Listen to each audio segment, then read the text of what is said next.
Well, hello there. Today is a rather interesting story, but also a somewhat sad story at the same time. This story is essentially a precautionary tale about what happens if you decide to go off your meds. So, how many of you have heard about the YouTuber Erik Van Conover? Erik Conover is a 3 million sub YouTuber whose entire channel is going to high-end real estate and showing them off in videos. He mostly operates in New York City, but also sometimes shows off places in other locations as well. So you may be asking, why on earth are we talking about a YouTube channel that does home property tours? Well, it seems Erik has gotten himself in a bit of trouble. Before I say anything, I want to make it clear that nothing I'm going over here has been confirmed yet. In fact, he's going to have a probable cause hearing next week, which will determine if there's even enough evidence to go forward in court. So for the time being, all of this is alleged and nothing is set in stone. With that though, the story goes that a police officer saw Erik's car drive past him while he had someone else pulled over, and that Erik was apparently going 55 to 60 in a 35. The officer then went and pulled over Erik, and then when the officer got out of his car and was walking behind Erik's car, Erik apparently backed up his vehicle rapidly while pointing it directly at the officer and accelerated towards him before hitting him at a very high speed. The officer then apparently flew about 20 to 40 feet.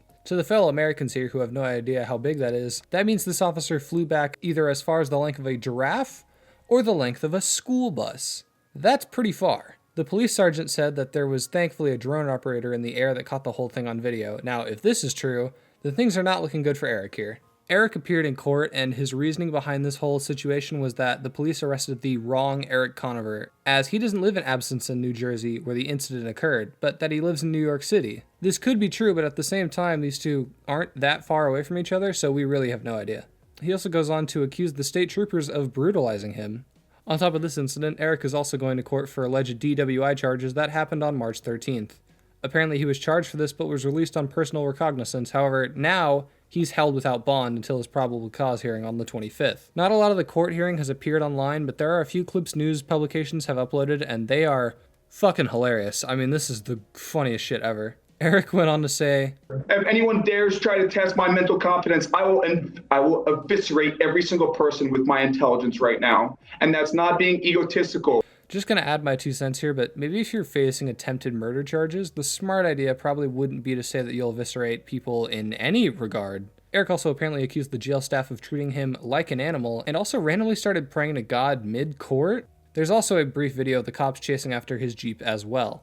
So, we understand the current situation, but I'm sure some of you are asking how we even got here. Like, what just made this guy snap randomly out of nowhere? Well, that can be solved with a single post on Erik's Instagram story. A few days ago, Erik made a post saying, "Yeah, the pharmaceutical industry tried to gaslight me that I need a medication too, when all you need is some discipline of your emotional state." The image this text is attached to is Erik with a pill in his mouth holding up a pill bottle. Now, if you turn the image a little bit and read the pill bottle, it says olanzapine. Doing a bit of research, and by research I mean a Google search, I found that olanzapine is used to treat mental disorders like schizophrenia and bipolar disorder. So he's posting about how he doesn't need to take schizophrenia medication. That might explain why some of these things happened. I would like to point out something else, and that is that Erik was actually really mad that the court was bringing up his DWI charges. "I've been sober from alcohol for 1,558 days, so to press me on a DUI, I'm a public figure." He made a video about it on his channel, and if you look at the comments, the people are not being too nice to him. 1,444 days sober from alcohol today. Welcome to episode number 1 of my podcast, Building Legacy.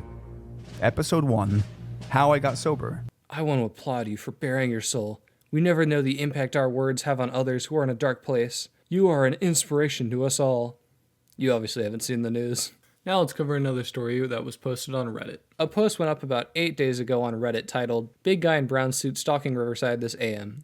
They attached an image they took, and it's clearly Erik. I tried reverse image searching this image and nothing shows up online. The post talks about how they were walking through New York City and they ran into this guy. Apparently Erik was threatening a dog owner for talking harshly to their dog and was trying to fight them. The user then walked over and asked if the dog owner wanted him to call the cops. Erik then walked up to him, calling him a cuck and a liberal coward, and threatening to fight him. Apparently Erik walked towards him aggressively and started threatening him. The user then tried to walk away but was followed by Erik for about 15 minutes. He then started shouting insults and continuing to walk faster and faster. The user then called 911. Erik, seeing this, decided he should stop, so he sat on a bench and just called the guy insults before the poster got away. About a day later, Erik made a post on his Twitter saying, "A moment of prayer for all of our crooked law enforcement. May they heal their shadows." He posted this alongside a photo on his Instagram of him with what looked to be handcuff marks.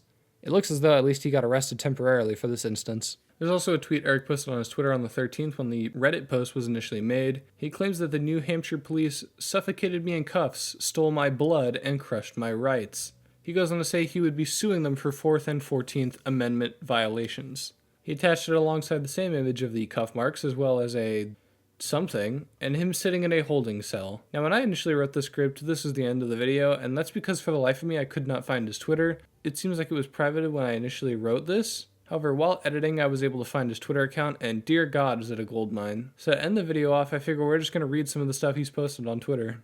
A lot of people were very critical when Erik got arrested, and he decided to respond to a lot of them and was just melting down in general about him being arrested for DWI.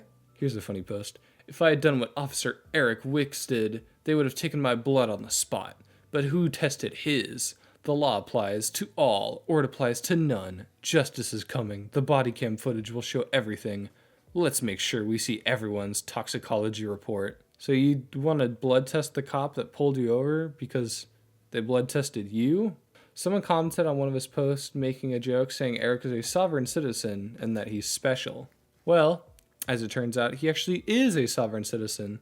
Sovereignty isn't a joke, it's the natural state of a free being. It means self-governance, freedom from imposed control, and standing in divine authority. If that sounds foreign to you, it's because you've been conditioned to forget. The awakening is here. You can laugh or you can learn. Starting to make sense why this guy needs those schizo meds. He's also retweeting unfunny memes, which is probably the worst crime he's committed so far.